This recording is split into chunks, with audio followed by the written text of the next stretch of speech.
If you're looking to stop recurring charges on Shopify, this guide will walk you through the process step by step. Follow these instructions to manage your subscriptions effectively. Step 1. Log into your Shopify account. Access your Shopify account by visiting the Shopify website and entering your login credentials.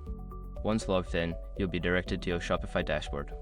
Step 2. Navigate to the billing section. In the dashboard, locate the settings option at the bottom left corner.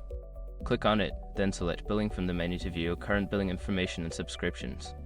Step 3. Review your active subscriptions. In the billing section, look for a list of your active subscriptions and charges. Identify the recurring charges you want to stop. Take note of the specific subscription you wish to cancel. Step 4. Cancel the subscription. Click on the subscription you want to cancel. You will see an option to cancel it.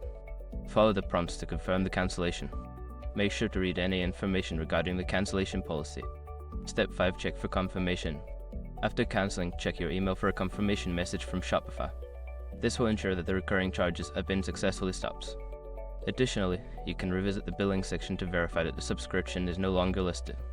By following these steps, you can effectively stop any unwanted recurring charges on Shopify. If you have any further questions or need assistance, consider reaching out to Shopify support for help.